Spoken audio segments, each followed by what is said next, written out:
What's up, y'all? Today I'm going to be showing you how to do shoegazy, synth bus, blown out, bad sounding mixes. That's kind of my specialty, so let's go ahead and jump into the project. So for this video, I'm going to show you how you can take guitars like this,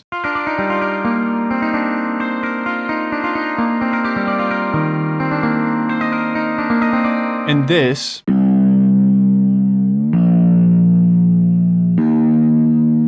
and add some post-processing to make them sound like this.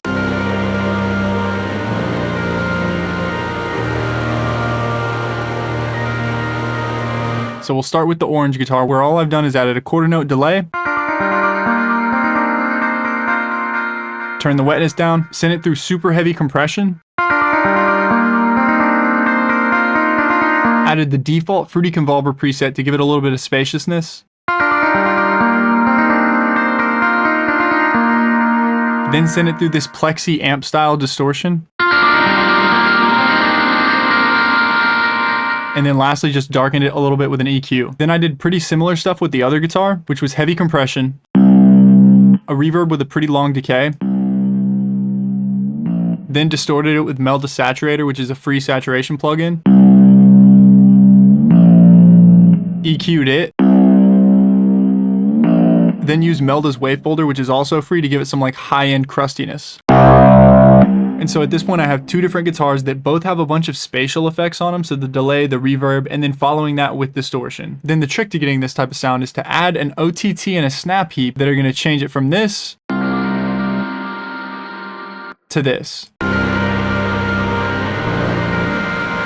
And so what's being done is, first I'll show the OTT that I have, which is just really low time, about 50% depth. And then I've added a snap heap before it and taken the first 4 buses and changed them from serial buses into parallel buses. Now that clones the signal 4 times. So what we're basically thinking of this as is like a way to add phase differences and like pitch shifting to get kind of just the muddiest signal possible. I get a lot of comments that are like, it's going to ruin the phase. Like, I promise you, this will ruin the phase. And that's kind of the point here. And so I'm going to solo these buses out so I can kind of show the process. Just know that you need to have the EQ isn't that important, but the distortion after it is a little bit more important. And so what I've done here is just added a nonlinear filter,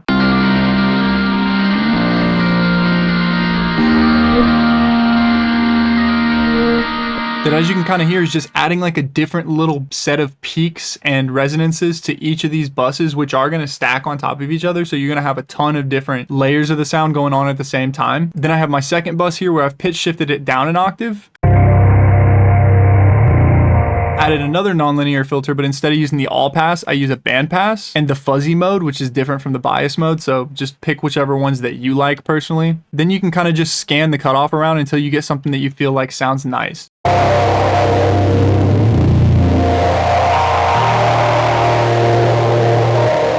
And then lastly, for this particular bus, I just added a convolver, which all these things that I'm showing are not super crucial that they're exactly like I'm showing them. It's just like, do this type of stuff to it. So here I'm using a guitar cabinet, the Big Mouth Impulse. Then for my third parallel bus, it's just dry, so there's nothing on it, which is going to be useful in a second, and I'll show you why. And then I have another pitch down version with a different kind of nonlinear filter on it, followed by a reverb. And that one's just to add a little bit of shimmer to the top. So now that I have these 4 different parallel buses set up, what I went in here and did is just kind of gain mix them together. So like, you kind of want to do this and like build your different parallel buses based on what sounds good with what you already have. And then you can kind of go in here and just gain mix these,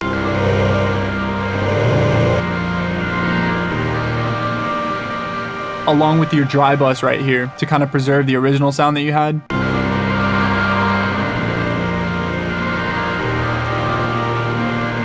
So kind of just mixing these 4 until you get a sound that you like, and then sending it through some more distortion. So if you don't have saturator, you can just use regular distortion or whatever you want to use. Then lastly, I just added a little shaping EQ to this, and then finish it off with a little bit crushing.